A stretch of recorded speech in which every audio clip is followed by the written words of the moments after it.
Good morning everyone. Welcome to PW only IAS.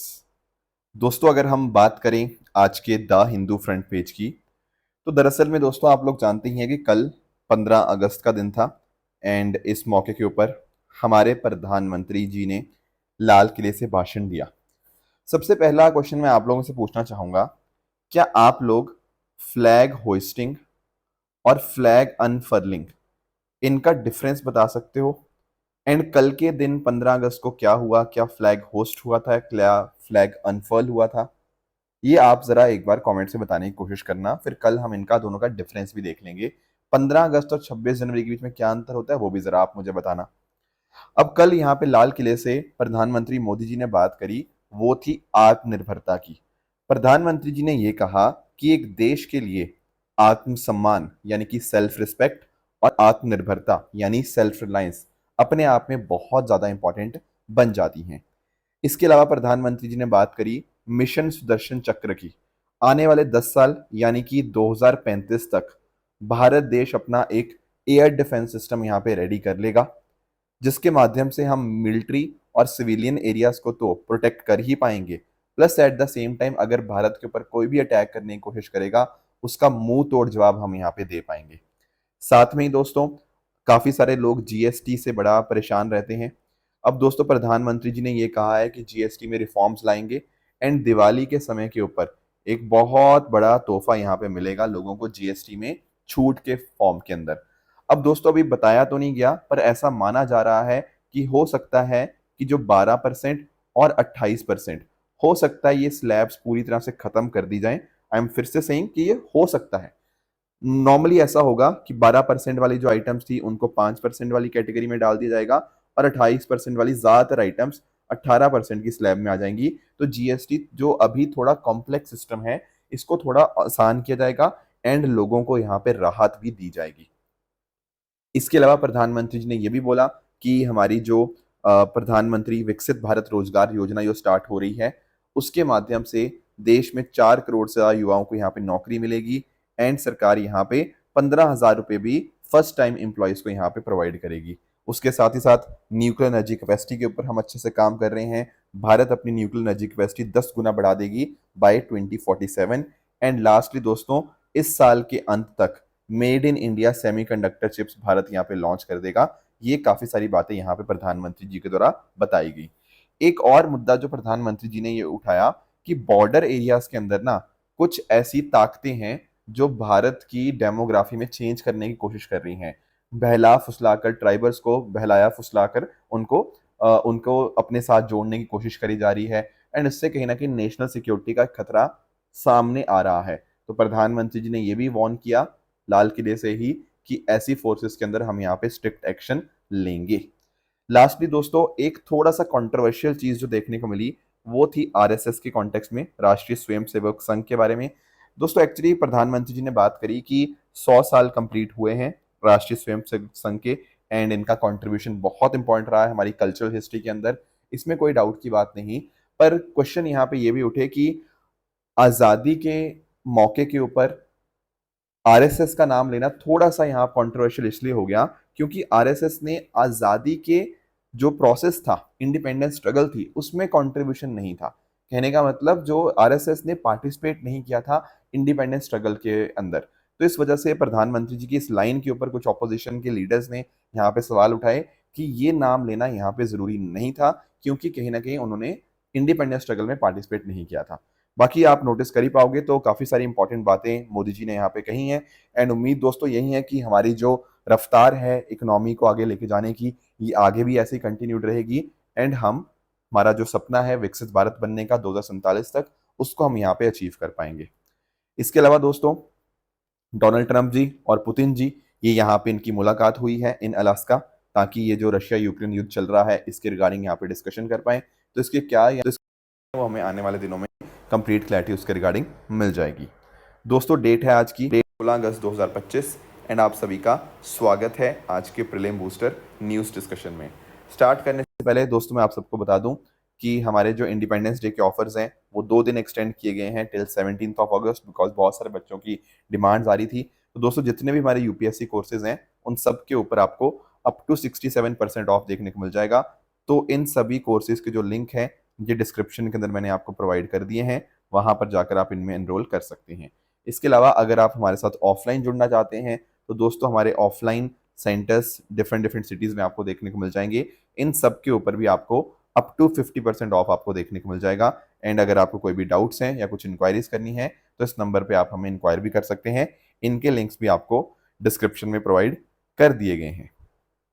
बाकी दोस्तों हमारा जो चंडीगढ़ में सेंटर है वो यहाँ पे लॉन्च हो रहा है एंड इसी मौके के ऊपर फ्री यूपीएससी सेमिनार कंडक्ट कराने हमारे जो सुमित सर हैं वो यहाँ आ रहे हैं। एंड डेफिनेटली आप 18 अगस्त को दोपहर 3 बजे सर के साथ यहाँ पे मिल सकते हैं। एंड इसका जो रजिस्ट्रेशन लिंक है वो भी नीचे कमेंट्स में यहाँ पे प्रोवाइड किया गया है। चलिए स्टार्ट करते हैं। पहला जो टॉपिक हमें डिस्कस करना है वो टोडा ट्राइब के कॉन्टेक्स्ट में है। दोस्तों दरअसल में ना टोडा ट्राइब की अगर मैं बात करूं, पहले तो मैं इनके बारे में थोड़ा आपको बता देता हूं। टोडा ट्राइब आपको अपर नीलगिरी हिल्स ऑफ तमिलनाडु में आपको देखने का वाला एक द्रविडियन एथनिक ग्रुप आपको मिल जाएगा। लगभग 1600 टोडाज हैं जो 69 छोटी छोटी सेटलमेंट्स के अंदर यहाँ पे रहते हैं। एंड एक्चुअली ये जो लैंग्वेज बोलते हैं उसका नाम भी टोडा ही है एंड ये एक द्रविडियन लैंग्वेज आपको देखने को मिल जाती है। ठीक है, इनके थोड़े अगर मैं कस्टम्स की बात करूं तो आप ध्यान में रखिएगा कि ये इनका रिलीजन जो है वो बफेलो सेंट्रिक है। और एक्चुअली ना ऐसा माना जाता है कि कुछ ऐसे लोग होंगे या कुछ ऐसे मेन हैं जो डेयरी मैन प्रीस्ट हैं, जैसे आपके पंडित नहीं होते, तो यहाँ पर भी कुछ ऐसे पुरुष होंगे जो एक तरह से डेयरी मैन पंडित बन जाते हैं। एंड केवल उन्हीं को अलाउड है आपकी जो सेक्रेड बफेलोज हैं उनको मिल्क करना। तो दैट इज यहाँ पर भी आपको थोड़ा सा कैटेगराइजेशन आपको बनती हुई मिल जाएगी। इसके अलावा अगर हम बात करें तो टोडा ट्राइब में फ्रेटर्नल पॉलीएंड्री यहाँ पे प्रैक्टिस की जाती है। पॉलीएंड्री का मीनिंग क्या होता है? मल्टीपल लोगों से शादी करना। और फ्रेटर्नल मतलब भाईचारा। तो एक्चुअल में ना एक जो महिला होती है वो महिला जितने भी भाई हैं एक पुरुष के उन सबके साथ भी शादी कर लेगी, तो marrying all the brothers in the family. इसके अलावा यहाँ पर आपको ड्राई फ्यूनरल सेरेमनी आपको देखने को मिल जाती है। इसको कुछ लोग ड्राई फ्यूनरल, कई लोग इसको सेकंड फ्यूनरल के नाम से भी जानते हैं, राइट, या फिर कुछ लोग इसको फाइनल फ्यूनरल के नाम से भी जानते हैं। दरअसल में होता पता क्या है कि एक तो चलो पर्सन की डेथ होगी, उस टाइम आपने जो भी सेरेमनी थी वो कंडक्ट करी, पर उस पर्सन के मरने के 9 महीने बाद एक और सेरेमनी होती है, उसको हम बोलते हैं ड्राई फ्यूनरल सेरेमनी। एंड इसमें कई बार ना काफी सारे लोगों को खाना खिलाया जाता है, जो गांव है उसको शुद्ध किया जाता है। ऐसा माना जाता है कि वो पर्सन जो है अब उसको आफ्टर लाइफ उसको मिल गई है तो उसमें उसको कोई दिक्कत ना आए। उस सब चीजों के लिए यहाँ पर ये 9 महीने बाद सेकेंड ड्राई फ्यूनरल सेरेमनी आपको यहाँ पे कंडक्ट होती हुई देखने को मिल जाएगी। बाकी दोस्तों एक्चुअली मैंने भी टोडा ट्राइब को विजिट किया था। आप में से जो लोग पिलग्रिम बूस्टर को रेगुलरली फॉलो कर रहे होंगे, मैंने लास्ट ईयर 4 दिन की छुट्टी ली थी अक्टूबर के अंदर, तो मैं दरअसल में नीलगिरीज ही गया था and I had the opportunity of interacting with Toda tribe. तो एक्चुअल में ना इनकी आप यहाँ पे देख पाएंगे, ये एम्ब्रॉयडरी आप इनकी देख पाएंगे यहाँ पे। और इसकी ना आपको अमेजोन वगैरह के ऊपर भी ये सेल होती है, ये इनकी जो एम्ब्रॉयडरी होती है अब आज के समय। तो एक्चुअल में क्या है, यहाँ पर इस ड्रेस के अंदर एक आपको ब्लैक कलर देखने को मिल रहा होगा, ये आप देख रहे हो ब्लैक कलर। ये ब्लैक कलर ना अंडरवर्ल्ड को आपका रिप्रेजेंट करता है। अंडरवर्ल्ड मतलब जो धरती के नीचे जो है, राइट, वहां पर जो लोग, इनका मानना ऐसा है कि जिनकी डेथ हो जाती है वो वहां पे चले जाते हैं, तो ब्लैक उस बात को सिंबलाइज करता है। जो इनके कपड़ों में ये जो रेड कलर आपको देखने को मिल रहा होगा, ये रेड कलर दरअसल में धरती को सिग्निफाई करता है। एंड बीच बीच में आपको कुछ कुछ एरियाज में यहाँ व्हाइट कलर भी आपको देखने को मिलेगा।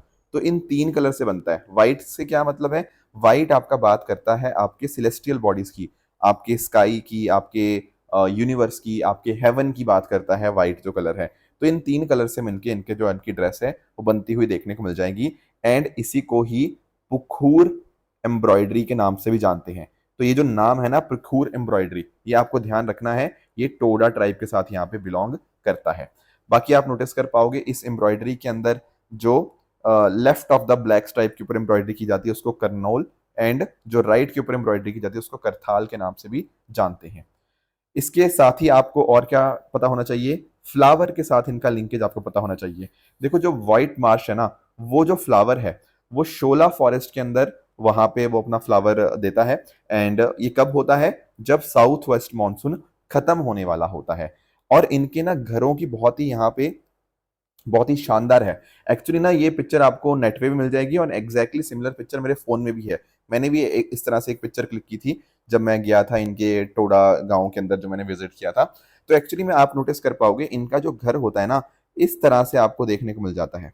इसको हम बोलते हैं बैरल वॉल्ट।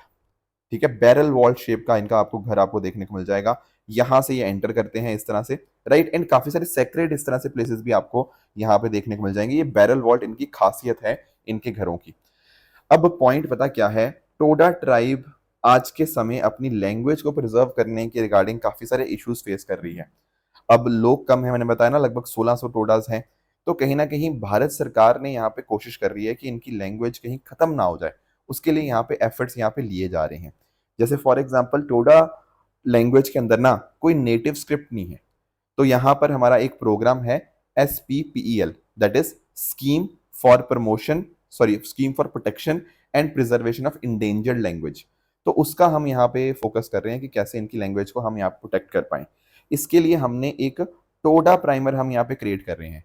आप लोगों ने भी ना लैंग्वेज प्राइमर के बारे में सुना होगा। जब हम बात करते हैं ना प्राइमर की, ये बेसिकली एक टेक्स्ट बुक की तरह होती है। एक बिल्कुल बेसिक, एक फाउंडेशनल टेक्स्ट बुक आप इसको यहाँ पे कह सकते हो, जहां पर उस लैंग्वेज के बारे में उसके जो बेसिक्स होते हैं वो बताए जाते हैं कि कोई बिगिनर है तो क्या उसके अल्फाबेट्स क्या होंगे, उसकी बेसिक वोकैबुलरी क्या होगी, उसकी सिंपल ग्रामर क्या होगी, कैसे किसी शब्द को यहाँ पे प्रोनाउंस किया जाता है। ये सारी चीजें जो होती हैं वो प्राइमर के अंदर होती हैं।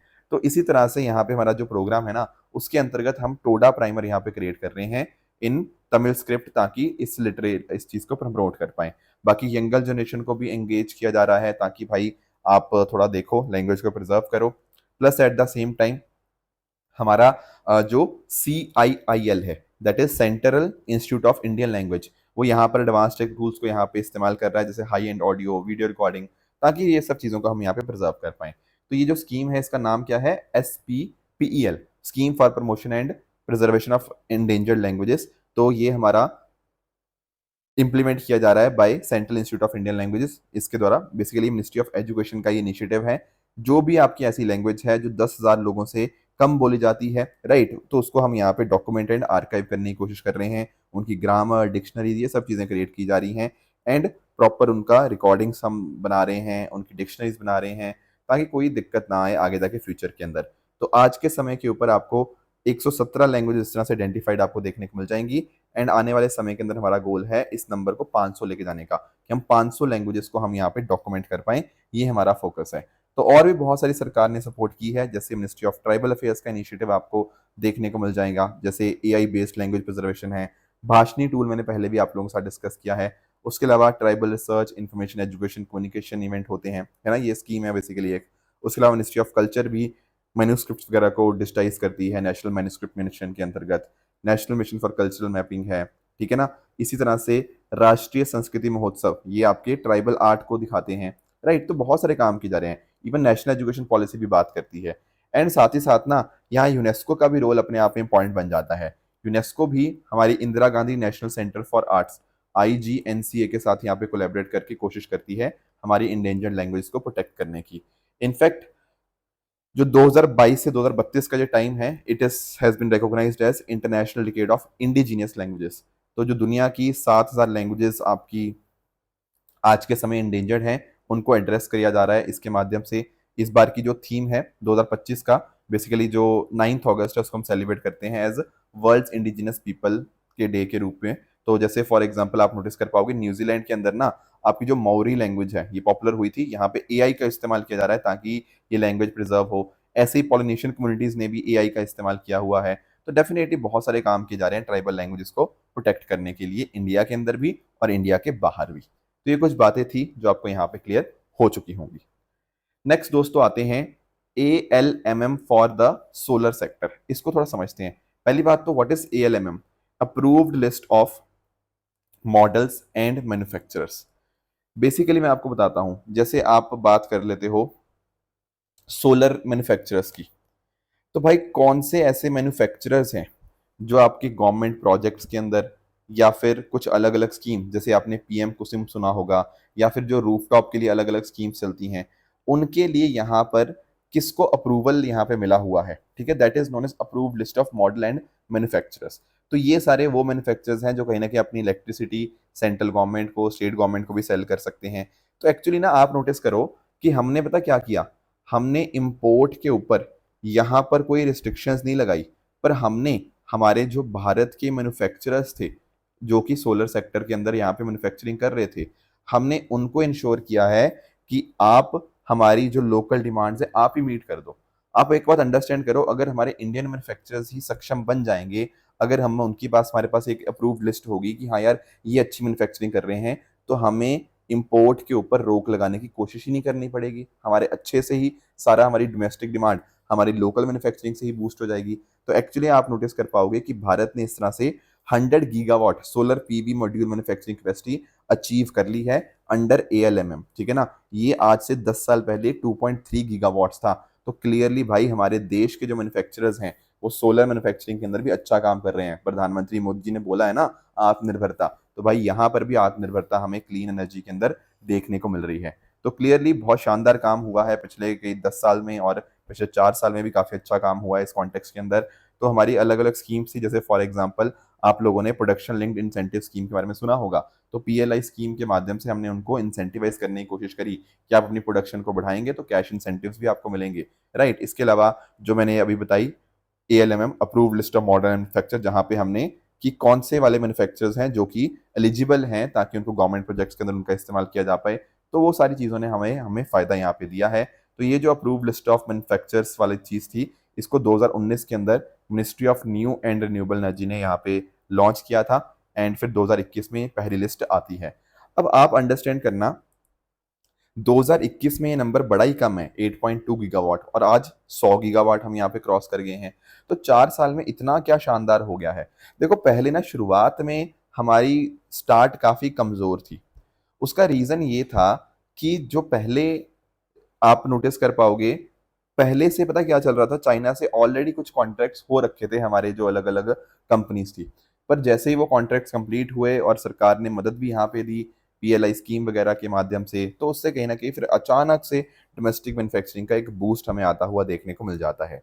तो दोस्तों हमारी जो कोशिश है कि 2047 जब आएगा तो हम फुली सेल्फ रिलायंट, पूरी तरह से आत्मनिर्भर बन जाएंगे रिन्यूएबल एनर्जी के अंदर। तो उस कॉन्टेक्स्ट में हमारे लिए बहुत बहुत ज़्यादा इंपॉर्टेंट है, एंड इससे हमारी डोमेस्टिक मैन्युफैक्चरिंग भी बहुत ज़्यादा बढ़ती है। आप अंडरस्टैंड कर सकते हो 2023-24 के अंदर चाइना से ही हम ज़्यादातर 90% से भी ज़्यादा जो सोलर सेल इंपोर्ट्स थे वो यहाँ पे हम उन पे ऊपर फोकस थे, पर आज के समय नंबर सिर्फ 56% हो चुका है। तो यानी कि ना चाइना से जो सामान मंगाया जा रहा था उसमें कमी हमें यहाँ पे देखने को मिल रही है। आगे चलते हैं दोस्तों, आगे हमें ना दो चीजें पढ़नी है, एक है आईएनएस हिमगिरी और एक है आईएनएस उदयगिरी। इसको समझने के लिए ना मैं पहले आपको प्रोजेक्ट 17A समझा देता हूं ताकि आपको कंप्लीट क्लैरिटी इसके रिगार्डिंग मिल जाए। दोस्तों दरअसल में ना प्रोजेक्ट 17A पता क्या है, ये भारत की जो नेवी है उसका एक बहुत इंपॉर्टेंट प्रोग्राम आपको देखने को मिल जाएगा।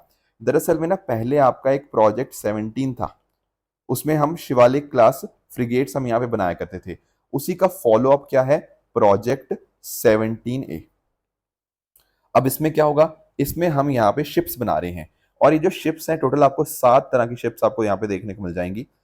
4 इसमें शिप्स जो हैं वो मजागांव डॉक शिपयार्ड लिमिटेड मुंबई उसके द्वारा बनाई जा रही है, एंड उसके अलावा जो 3 बाकी है ना वो आपकी garden reach ship builders and engineers Kolkata उसके द्वारा 3 आपकी शिप्स यहाँ पे बनाई जा रही हैं, ठीक है। अब इन जो शिप्स के अंदर ना बहुत शानदार कैपेबिलिटीज होंगी, जैसे सरफेस टू एयर मिसाइल्स भी होंगी, एंटी शिप मिसाइल्स भी होंगी, आपके जो रडार सिस्टम है वो काफी शानदार होंगे। ये सारे काम किए जा रहे हैं। अब इनके अगर आपको नाम देखने हो तो ये नाम सारे इसी तरह से हैं, जैसे फॉर एग्जांपल इसमें आपका आईएनएस नीलगिरी आ गया, ठीक है, आईएनएस हिमगिरी आ गया, आपका उदयगिरी आ गया, ठीक है, दुनागिरी आ गया, तारागिरी आ गया, ठीक है, विंध्यागिरी आ गया, एंड उसी तरह से आपका महेंद्रगिरी आ गया। तो ये सब चीजें हम इसके अंतर्गत यहाँ पे कंस्ट्रक्ट कर रहे हैं, राइट। अब इसमें ना हो क्या रहा है, एक आईएनएस हिमगिरी है, उसको आने वाले 10 दिन बाद यानी कि 26 अगस्त को हम यहाँ पे कमीशन करेंगे इंडियन नेवी के अंदर एट विशाखापट्टनम। तो ये जो आईएनएस हिमगिरी है ना, ये तीसरी शिप है नीलगिरी क्लास की, प्रोजेक्ट 17 है तो हम समझ ही गए। और इसको किसने बनाया है, garden reach and ship builders and engineers Kolkata इनके द्वारा। तो डिजाइन किया गया है वॉरशिप डिजाइन ब्यूरो के द्वारा, या पिक्चर में इस पर्टिकुलर शिप को देख भी सकते हो। अब इस शिप की खासियत क्या है मतलब इसके अंदर आईएनएस हिमगिरी के अंदर इतना खास, देखो ये जो आपका आईएनएस हिमगिरी है ना, पहली बात तो ये स्टेल्थ टेक्नोलॉजी के ऊपर बेस्ड है। यानी कि इसको कहीं ना कहीं डिटेक्ट करना अपने आप में काफ़ी मुश्किल कई बार हो सकता है। बाकी इसमें ना बहुत सारे एडवांस्ड सेंसर्स आपको देखने को मिल जाएंगे। ठीक है, इसमें anti air, anti surface, anti submarine warfare role से परफॉर्म कर सकता है, यानी कि कोई भी दुश्मन हमारे ऊपर अटैक करेगा तो हम उसको यहाँ पे टैकल करने के अंदर पूरी तरह से यहाँ पे सक्षम होंगे। बाकी इसमें आप नोटिस कर पाओगे ब्रह्मोस क्रूज मिसाइल भी आपको इसके ऊपर देखने को मिल जाएगी, जो कि एक anti ship and land attack यहाँ पे मिसाइल है। उसके अलावा Barak 8 surface to air missiles आपको यहाँ इसके ऊपर देखने को मिल जाएंगी। इसके अलावा यहाँ पर जो रेडार है ना, that is AESA radar. AESA होता है active electronically scanned array radar. तो एक्चुअल में ना जैसे पुराने वाले रेडार होते थे वहां पर क्या होता है, एंटीना घूमता रहना यहाँ पे कंपलसरी होता है, यहाँ ऐसा नहीं है। AESA रेडार डायरेक्ट आपकी बीम को कर सकता है बिना किसी फिजिकल मूवमेंट के। तो एक्चुअली उससे ना स्पीड भी बढ़ जाती है, रिलायबिलिटी बढ़ जाती है आपके रेडार की। तो साथ ही साथ ये प्रपल्शन सिस्टम इस्तेमाल करता है जिसमें डीजल और गैस टर्बाइन प्रपल्शन दोनों कंबाइंड इस्तेमाल होंगे। एंड यहाँ पे इसके ऊपर 225 पर्सोनल एंड अच्छे से हेलीकॉप्टर ऑपरेशन यहाँ पे कंडक्ट किए जा सकते हैं। तो ये है INS हिमगिरी के रिगार्डिंग। उसी तरह से आने वाले दिनों में INS उदयगिरी को भी यहाँ पे कमीशन किया जाएगा। राइट, ये भी प्रोजेक्ट 17A की ही आपकी सेकंड शिप आपको देखने को मिल जाएगी, जिसको Mazagon dock ship builders limited Mumbai की तरह यहाँ पे बनाया गया है। ठीक है, पहले एक INS उदयगिरी भी हुआ करती थी, उसी का आपको मॉडर्न अवतार देखने को मिल जाता है। जो पुरानी वाली शिप थी ना उसको 2007 में डीकमीशन कर दिया गया था। एंड आप नोटिस कर पाओगे ये 100th ऐसी शिप है जिसको डिजाइन किया गया है बाय द नेवी के जो वारशिप डिजाइन ब्यूरो है। अब इसमें भी आप देखेंगे तो स्टेल्थ कैपेबिलिटी इसकी काफी शानदार है, plus at the same time यहाँ पर भी एडवांस वेपन्स, मॉडर्न सेंसर्स और बहुत बहुत अच्छी अच्छी टेक्नोलॉजीज आपको देखने को मिल जाएंगी। तो ये भी प्रोजेक्ट 17A का ही हिस्सा है। एंड ये conventional and non conventional threats दोनों को टैकल करने के अंदर पूरी तरह से यहाँ पे सक्षम है। एक आखिरी टॉपिक जो हमें डिस्कस करना है, बहुत ही आसान सा टॉपिक है, दैट इज योर नेशनल अनुभव अवार्ड्स। अनुभव क्या होता है? अनुभव होता है एक्सपीरियंस, है ना। तो एक्चुअल में ना कुछ ऐसे लोग हैं जो या तो रिटायर होने वाले हैं, रिटायर होने वाले तो काफी अच्छा खासा एक्सपीरियंस होगा, या रिटायर हो चुके हैं। तो उनको हम पता क्या करते हैं, उनको हम एनकरेज करते हैं। क्या एनकरेज करना है उनको? उनको एनकरेज किया जा रहा है कि भाई आप ना अपने एक्सपीरियंस शेयर करो। आप या तो रिटायर होने वाले हैं या रिटायर हो चुके हैं, ठीक है ना। आप सजेशन दो, अपने इंसाइट्स दो कि और बेहतर गवर्नेंस यहाँ पे कैसे हो सकती है। तो एक्चुअली ना जो इस तरह से कुछ अच्छे अच्छे एक्सपीरियंसेस होते हैं, राइट, तो हम उनके कंट्रीब्यूशन को हम रिकॉग्नाइज करते हैं, उनको रिवॉर्ड दिए जाते हैं। उन्हीं रिवॉर्ड का नाम है नेशनल अनुभव अवार्ड। दरअसल में 2015 के अंदर हमारा जो department of pension and pensioners welfare है, under ministry of personnel public grievances and pension, उसके द्वारा इसको लॉन्च किया गया था। ये हमारे जो रिटायर्ड एम्प्लॉयज हैं या जो रिटायर होने वाले हैं उनको यहाँ पे रिकॉग्नाइज करता है। ठीक है, या तो अगले 8 महीने में रिटायर हो जाएंगे या फिर पिछले 3 साल के अंदर जो रिटायर हुए हैं, तो वो राइट अप्स अपने सबमिट करते हैं, फिर उनको इवेल्युएट किया जाता है एंड अकॉर्डिंगली फिर यहाँ पे उनको यहाँ पे देखा जाता है एंड राइट अप्स पब्लिश होते हैं अभिनव पोर्टल के ऊपर। जैसे पास्ट के अंदर ना बहुत सारे इंपॉर्टेंट हमारे सिविल सर्वेंट्स के भी राइट अप्स यहाँ पे पब्लिश हुए हैं। जैसे आप लोग ने नाम सुना होगा टी जैकब जी का, ये बेसिकली सेक्रेटरी थे यूपीएससी के, ठीक है ना। तो इन्होंने अपना यहाँ पे राइट अप यहाँ पे शेयर किया था, इन्होंने अपने और कैसे गवर्नेंस बेहतर कर सकते हैं उसके बारे में बात करी थी। हुकम सिंह मीना जी हैं, ठीक है ना, वो एडिशनल सेक्रेटरी थे डिपार्टमेंट ऑफ लैंड रिसोर्सेज के अंदर, राइट, उन्होंने बहुत शानदार काम किया था। तो कहीं ना कहीं इस तरह से ये दिखाता है। तो ये नेशनल अनुभव अवार्ड इन्हीं को बोलते हैं। 2015 के अंदर शुरुआत में 5 नेशनल अनुभव अवार्ड और 10 अनुभव जूरी अवार्ड्स आपको देखने को मिले थे। फिर आगे जाके हमने यहाँ पे हमारे जो भी पब्लिक सेक्टर बैंक्स या सेंट्रल पब्लिक सेक्टर एंटरप्राइजेस हैं उनके एम्प्लॉयज़ को भी यहाँ पे इंक्लूड करना स्टार्ट कर दिया। एंड आज के समय यहाँ पे मार्किंग सिस्टम का इस्तेमाल होता है, जिससे कहीं ना कहीं किसने अच्छा काम किया, किसका बढ़िया है, उसके अंदर कंप्लीट ऑब्जेक्टिविटी, डिसीजन मेकिंग में आपकी जो रैशनैलिटी है वो और ज़्यादा इंक्रीज यहाँ पे हो चुकी है। तो ये कुछ बातें थी नेशनल अनुभव अवार्ड के रिगार्डिंग जो आपको यहाँ पे क्लियर होनी चाहिए। बाकी दोस्तों बात रही ट्रू एंड फॉल्स स्टेटमेंट्स की, यहाँ पर आपके सामने कुछ स्टेटमेंट्स हैं, इनको आप पढ़िएगा, बताइए इनमें से कौन सा सही है एंड कौन सा गलत है। बात रही दूसरे स्टेटमेंट की, यहाँ पे सॉरी जो कल होमवर्क दिया था, एक था अपार आईडी के कॉन्टेक्स्ट में। तो यस दोस्तों, ये स्टेटमेंट अपने आप में बिल्कुल करेक्ट है, 12 डिजिट ही होता है ये। रेबीज की बात करें तो ये एक अपने आप में वायरल डिजीज है, ना कि बैक्टीरियल, इसीलिए सेकंड स्टेटमेंट आपका यहाँ पे इनकरेक्ट बन जाएगा। पलामू टाइगर रिजर्व की बात करें दोस्तों तो ये बिहार के अंदर नहीं बल्कि आपको झारखंड के अंदर देखने को मिलता है, इसीलिए थर्ड स्टेटमेंट आपका यहाँ पे इनकरेक्ट बन जाएगा। तो दोस्तों ये थी हमारी आज की डिस्कशन। इसी तरह से आप सब लोग अपने एंड पे हार्ड वर्क करते रहिए। Thank you so much for joining. All the very best. Thank you so much.